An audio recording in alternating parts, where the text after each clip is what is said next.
Hey everyone, you have found a new episode of Austin Tech Connect. This is the official podcast of the Austin Technology Council. And we have a brand new sponsor for Austin Tech Connect for the next year, and that is Calavista Software. Calavista specializes in software development without drama. Since 2001, Calavista Software has been trusted by startups and Fortune 100 companies alike for their custom software needs. Thank you to Calavista for their support of this show and their ongoing support of the Austin Technology Council. So we started this podcast 3 years ago so we could introduce you to people who are doing really cool and really important things right here in Austin. And we have a repeat guest here on the show, and that is Michael Ward Jr. from Universal Tech Movement. Now, you might have known them in the past as Austin Urban Tech Movement, but they've changed their name, they've changed their mission. They're not just Austin, they're all about tech and making tech more accessible and helping people be able to connect jobs and training so that people can thrive and find ways to do the best thing they can do in tech.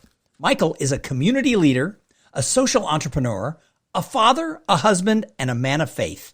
And at his heart, he likes to solve problems. You know, he grew up, he didn't know about the tech industry, but a recruiter, when he was graduating college, told him something. He checked out tech and it changed his whole world, and he wants to make sure that more people know about that path. So Michael Ward Jr., welcome back to Austin Tech Connect. Hey, Thom, thanks so much, and shout out to those who are listening. Always a pleasure to reconnect and to talk about the good work being done here in the tech industry and here in Austin. So I love the tagline of Universal Tech Movement, and that is radically changing lives. So let's talk a little bit about what is UTM all about. Sure. So Universal Tech Movement is an EdTech 501c3 organization. Our whole focus is about connecting communities to the tech industry. We do that through workforce readiness, innovation, economic advancement, so that individuals can get into the tech space, move up across the industry, and become engaged techies. And shout out to everybody who just poured into me ever since I started inside the tech space to really make it easier for me to thrive inside this space. And we want to do the same exact thing here at UTM for everyone else that we engage with. So you and I talked before we got started, and you said, look, you grew up, you didn't know about tech. In your zip code where you grew up, people weren't talking about tech careers. So let's talk a little bit about tech and people who might come from, different backgrounds that don't lead them straight into a tech career. What do we have to do to really ready more people for these wonderful tech jobs? Sure. I love that question, Thom, because everybody has a different definition of technology. Some people say tech is IT, and that is somewhat true, but IT is just a subcomponent in technology, right? There's cyber, there's AI, there's data analytics. There's even some non-technical jobs you can do inside of the tech industry, right? That still requires you to leverage any type of devices, internet connectivity, etc. So when we think about technology, right, the tech industry for us is those who work in tech, use tech, build tech. Right. If you do any of those three, you're part of the tech industry. And if you realize everybody does at least one of those three, right? Because that's just the day and age that we live in. And so much has moved online. And as we think about COVID, it just amplified how much things have to be online because not everyone has the right opportunities, the right resources, the right connections to even get plugged in to what that looks like. And the more and more things are online, it just removes the barriers and taps into an unlocked potential. So the work that we do at Universal Tech Movement, I think about, my upbringing is like, how can we remove these barriers and create an ecosystem where anyone that drops inside the ecosystem comes out an engaged techie, right? And as I think about tech hubs and I think about individuals or cities that are moving deeper and deeper inside this space, I always ask, can anyone thrive in that ecosystem, or can only some people thrive in that ecosystem? And that is how you truly define a tech ecosystem or a tech hub. So it's interesting. You bring up a couple of things. And one was you were talking about, everything is tech now, right? I recently had the opportunity to talk to the board of directors of the Austin Chamber of Commerce. And I used to work there 34 years ago. And so it was kind of fun to get to come and talk to their board. But one of the things I talked about is I worked there back when the Austin Software Council was founded, which became the Austin Technology Council. And I said, I remember back then we looked at the city 30 years ago as there was the business community. Yeah. And there was the tech community. And the two, not that they didn't get along, but the two sort of operated in two different silos. There were the tech people and there were the traditional business people. And I said, those days are gone. And I don't know that we have really erased the line down the middle to say all businesses are tech businesses. Some of the people on the board had like a home services company. And I said, has the tech boom benefited you? Well, sure. Our population has tripled in the last 30 years, or, that means more people have bought homes, more people need home services, et cetera. Same thing is true for a dry cleaner. Same thing is true for HEB. The tech boom that has affected Austin has impacted every type of business, plus those businesses are using tech. Someone in home services used to show up with a little receipt book and they'd write it down. Now they show up with an iPad and everything's being done, electronically. So tech is impacting every piece of business. So when you said that, it really made me think that we need to erase that line. All business is tech business, and everybody should be able to pull that chair up to jobs that fall under that umbrella of technology. Yeah, I definitely agree with you on that, Thom. And that's where a lot of individuals aren't able to move as fast when it comes down to truly being innovative and solving problems and kind of rethinking how we go about things, because we're being stuck in status quo, right? And being stuck in what we used to do or what we were told to do versus what we can do and what we should do. Yeah, well, and I think it is true. The other thing that you brought up, and it kind of ties directly into this, hey, what have we always done and how have we always done it and who's always gotten the opportunities?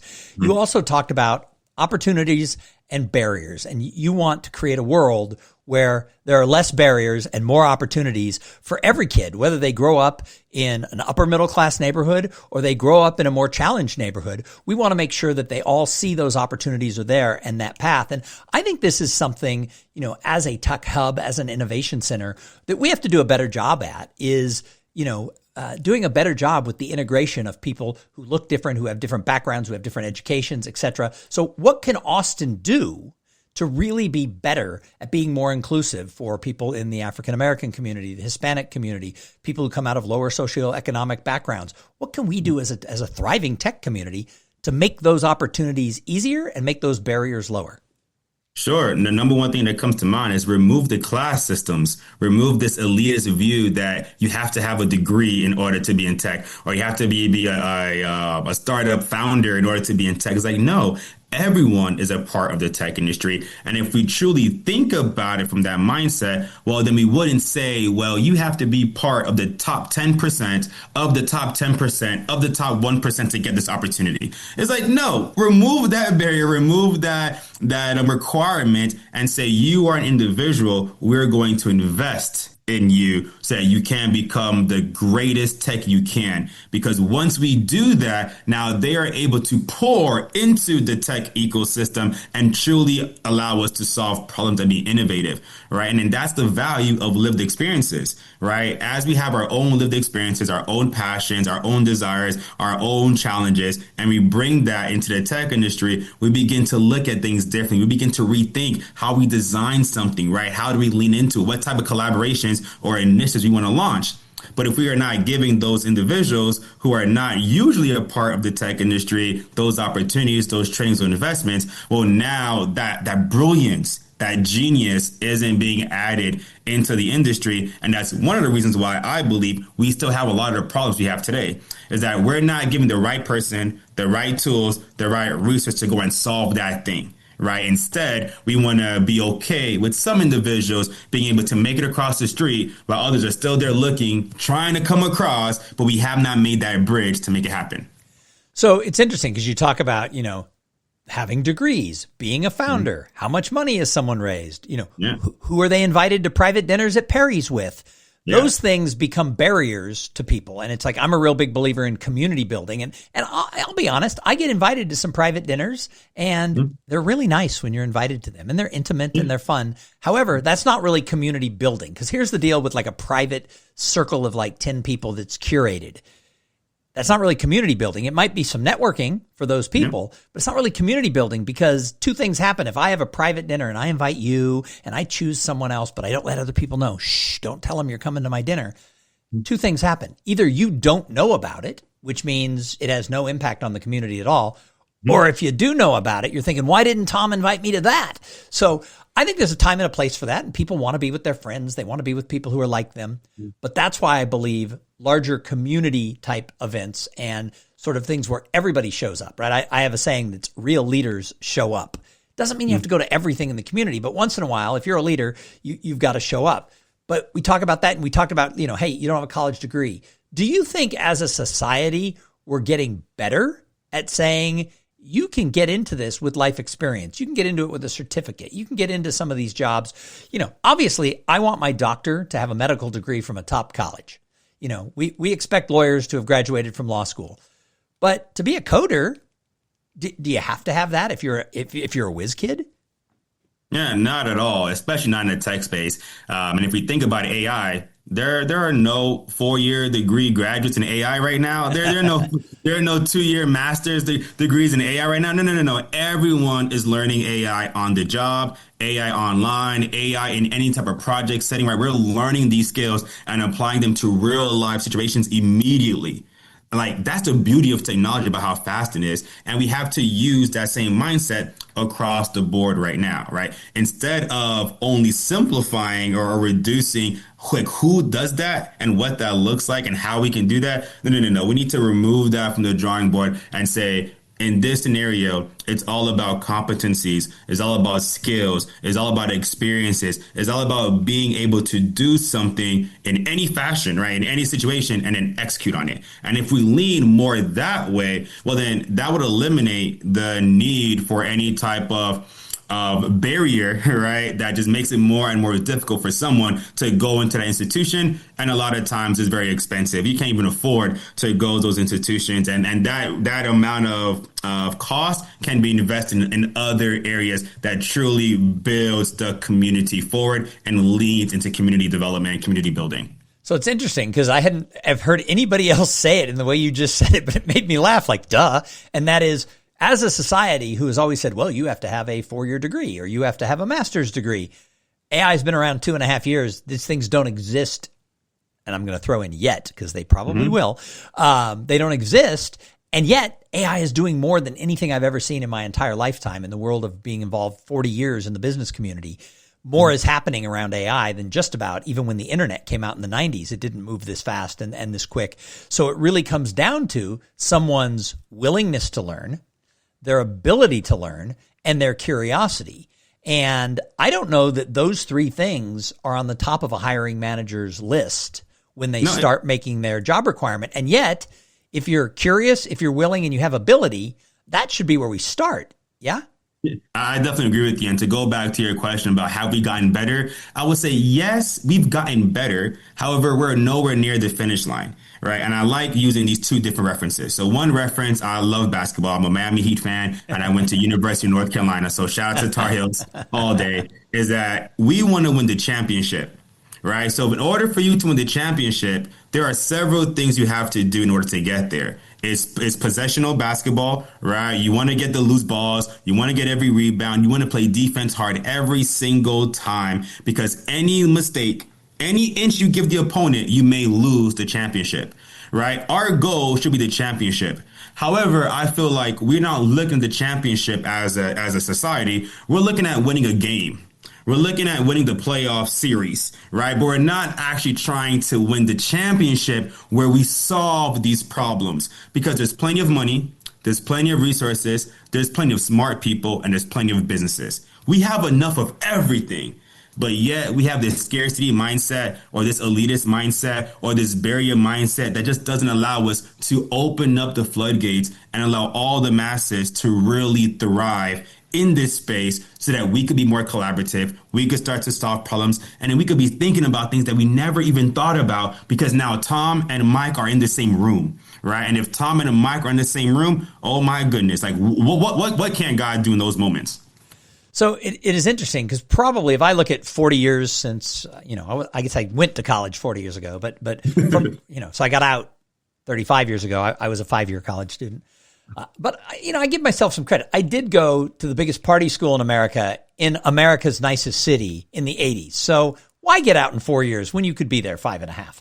But looking at 35 years in the business community, what's interesting to me is the last 15 or 20, we've gone through these very fast changes, right? The hockey stick is up and to the right with the amount of changes that have gone on in technology. So many things are happening so fast. One of the things that has been said, because I've been active in community building or whatever you want to call it for that amount of time, the last 20 years, we talk about workforce development. We talk about how do we upskill people so they can take these jobs, because not every job has to be the C-suite, right? There's a lot of jobs that people can be upskilled to.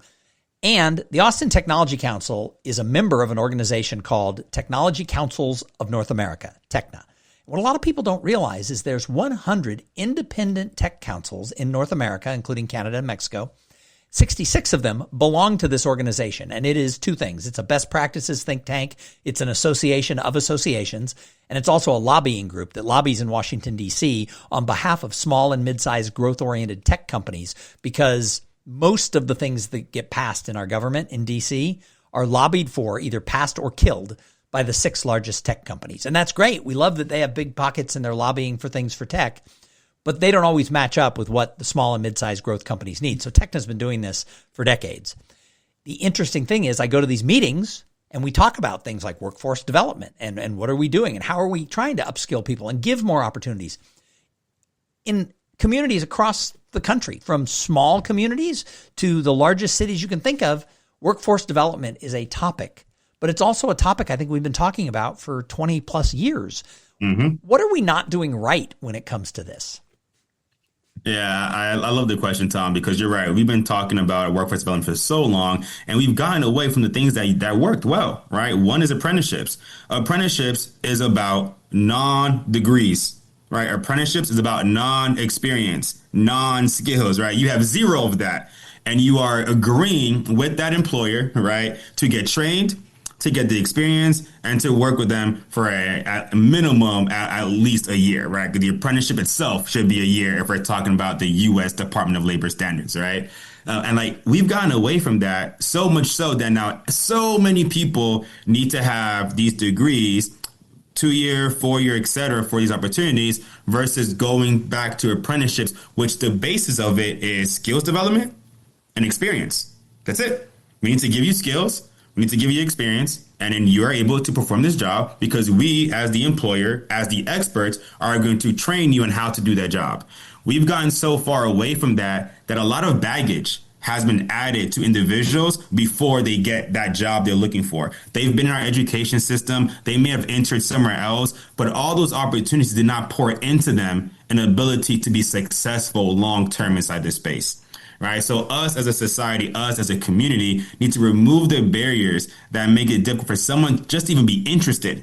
Right. Because in my story, I didn't know about the tech industry until I was about to graduate college.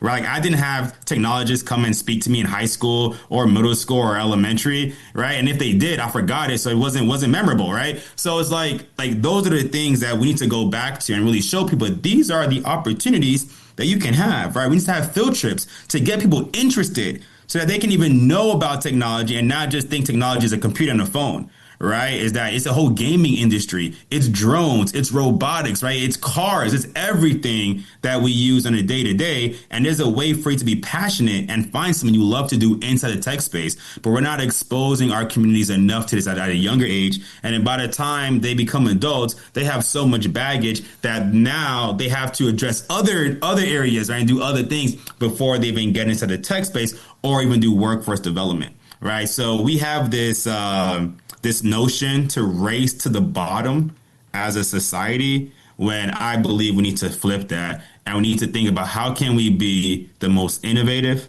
the most fast-paced, right? Fast-paced as far as failing and learning from that to go back and do better, right? The most engaging, right? The most creative we can, so that when we talk about workforce development, what we're really talking about is how do we educate and train our entire community to address the needs today, but also 5, 10, 20, 30 years in the future. So, talking about apprenticeships, I mean, I've heard the term a lot. Obviously, I know a little bit about history. This is how everything worked, 200 years ago. That's how you got blacksmiths, and that's how you got lawyers, and that's how you got everything, was somebody apprenticed and they were trained up. But for 20 years in Austin, I've heard people talk about apprenticeships, but I don't really personally know anybody who ever did one.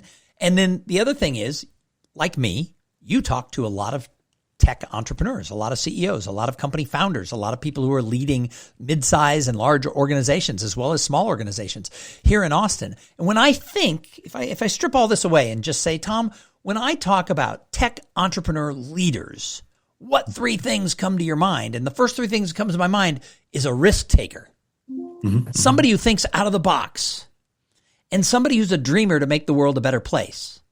So why aren't these tech companies embracing internships as a way to find the employees? Because a lot of these people are like, oh, I can't find employees, so I'm hiring them remote in another part of the country or another part of the world. Why aren't they taking the risk, thinking out of the box, and being a dreamer to make the world a better place when it comes to this idea of finding talent and growing talent? Why, Michael? Why? It goes, well, I'll say two things. One is groupthink, right? So if everybody is recruiting from the top universities, well, why am I going to be the only one not recruiting from the top universities, right? If everyone is saying that the best talent is X, Y, Z, well, I'm going to go there as well. So there's definitely this groupthink mentality that if I'm not following the traditional pathway, then maybe I'm doing something wrong. And it's unfortunate because you're right. You know, as an entrepreneur, you are you're leaning on the risk side, right? You're being innovative. You're thinking big. You're thinking on these dreams. So you should be more inclined to make those risks. But then you have the other side of it saying, oh, well, you have to be 10x or 100x. Oh, you have to make sure your bottom line is tightened up. Oh, you can't waste time and energy on people if they're not providing you their ROI back, right? It's a language and culture that's not connected to leaning in the community and is going back to just being, capitalistic, being profit first versus impact first, right? And leaning that way. So we've gotten away from that. It kind of just shifted our mindset. The second thing that I would say is that the pathways are too hard to even lean into.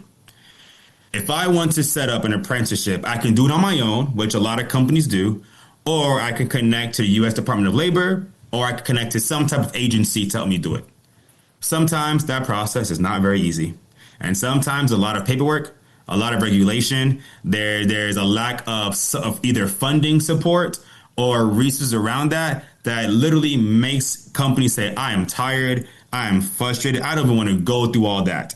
And they sometimes can't even find the people that can even go through the apprenticeship program, right? So there's a lack of ecosystems, right, that allowed us to get there. And that's one of the reasons why I created Universal Tech Movement, was to be that gap, was to bridge it so that people can come to us and say, hey, I'm looking for these resources. I'm looking to launch an apprenticeship program. I would like to have interns. Oh, I would love to have a staffing or have a staffer come and work with us. Like, how can I get started? What does that look like? Oh, no worry, Mr. and Mrs. Employer. We have you, right? UTM, this is what we do. We will connect you to opportunities. We will connect it to candidates. We will help you curate and build your internship program or your apprenticeship program or your internal workforce development program so you can hire from within your organization, right? And develop leaders internally versus hiring people outside of your company, outside of the city, outside the state, and bringing them in, which is just taking the seat of someone else who is probably a little closer to you, right? Physically and mentally, right? So we can go ahead and just outline this pathway so that it's easier for individuals who actually want to do it, right? Because there's people who want to do it. They have the capital, they have the time, they have the passion, but getting there and starting it is so difficult because of our systems that we've created and we have not re-innovated with technology or with more passionate, connected, data aligned individuals. So before we got started, we got talking about the new mission statement that came with the new name. What is that mission statement? Yeah, so Universal Tech Movement connects communities to the tech industry through workforce readiness, innovation, and economic advancement. So when I think about that, it comes back to this word that you and I both really like, and that is ecosystem building. Mm-hmm. And, there's a lot of people out there who talk about building ecosystems. There's a lot of people out there who, roll their eyes at ecosystems. What do you think when we look at Austin? Let's shift our gears here. What has Austin done really well when it comes to building an ecosystem? And what do you think we need to do moving forward? Sure. So I think we are best example of ecosystem building because right now we have over 50 different partners inside of ecosystem. Some that I'll mention is one, City of Austin. Shout out to the City of Austin. They're one of our biggest partners, one of our biggest funders, all around workforce development in the City of Austin. Very simple. We provide skills development. We provide digital equity. We provide assistance around digital literacy and job placement and so much wraparound support to help someone go from either little to no experience inside the tech space to that entry level, mid level, senior level job, right? So that's one. Second is Travis County. Right, Travis County, another funder of ours, supporting our work around workforce development for Travis County. Right, how do we get people inside the tech space? And without the city of Austin and Travis County being aligned with the need for workforce development, we wouldn't even have the opportunity to apply for any proposal or submit any partnership for us to get connected with them. Right, and that's on the government side. The other partnerships I'll bring up is on the employer side. So shout out to Microsoft, that's been one of our funders. Shout out to NI, that is our current funder and been funding us now for the past 4 years, all around changing the face of engineering. Right, that's the work we do with NI and now with Empower, all about leaning in that direction. Oh, not Empower, sorry, Emerson. All about leading with them and supporting that work in order to really move the conversation forward around this work. Right. And if we think about government, we think about employers. Well, we got to think about the nonprofits and institutions. Right. So we do work with Goodwill. We do work with People's Community Clinic. We do work with United Way. We do work with the Housing Authority of the City of Austin. Right. All these different entities that are all wrapped around the community and supporting the community in some component.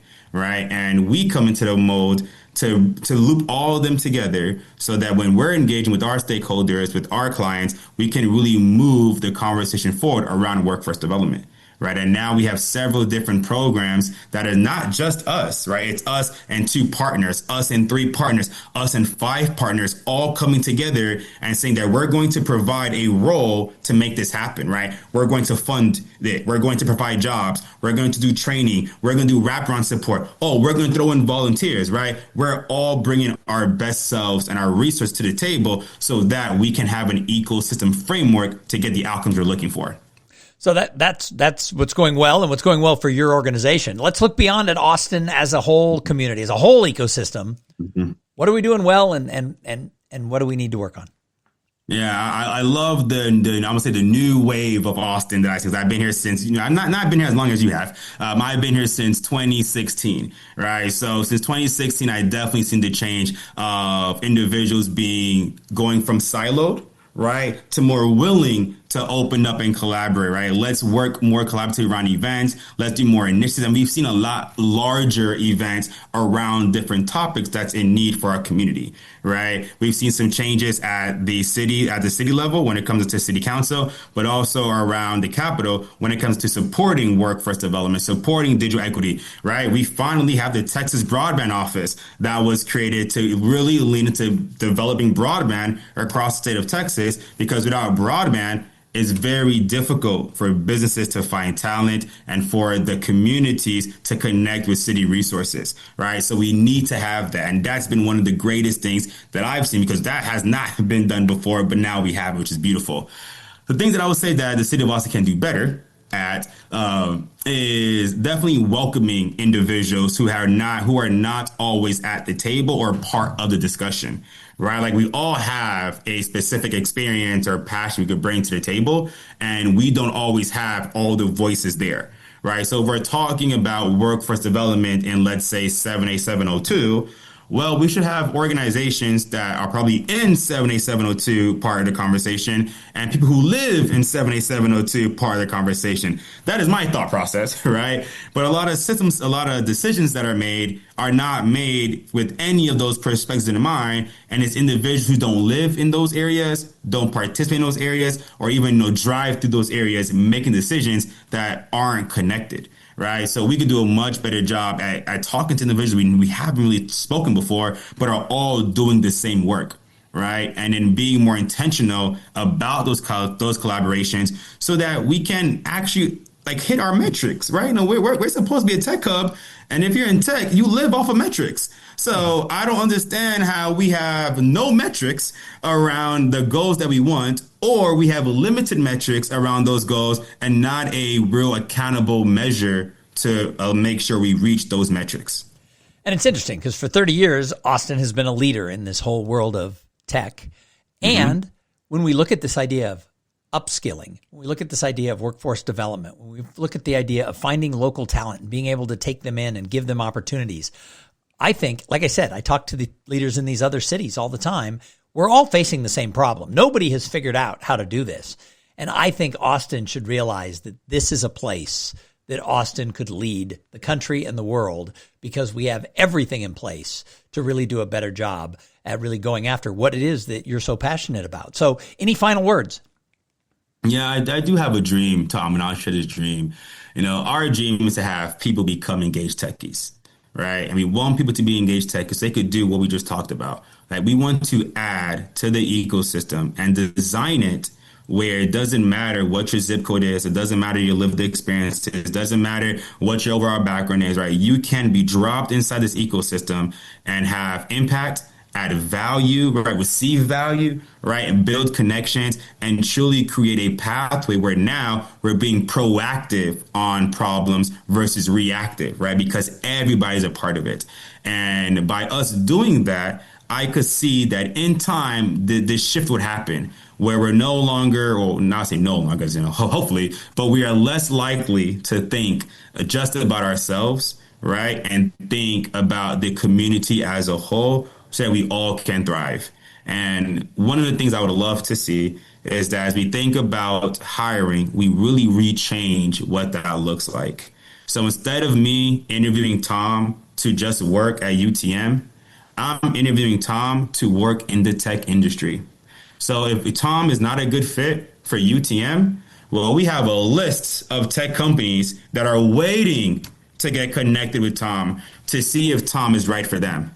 So my dream is that we have engaged techies to redesign the ecosystem, but then we actually have like a matchmaking ecosystem where we are connecting talent to the job that is right for them versus creating a barrier that prevents people from even being interested into the jobs that are so much in demand right now today. Nice. Well, Michael Ward Jr., you're doing great work with the Universal Tech Movement. I love the new direction that you're going. I think that you're going to continue to do big things in Austin and beyond. Thank you for being a guest here on Austin Tech Connect. Definitely. Thanks for the invitation. Look forward to coming back soon. Nice. And thank you to everybody who tuned in and listened. I say it every single time. We wouldn't be doing the show if people weren't listening. So make sure that you're sharing these episodes with everybody that you know, because this is a great way to get connected, even if it's just virtually, with key people like Michael who are really making a difference in Austin. And once again, thank you to our sponsor, Calavista Software. We'll see you next week.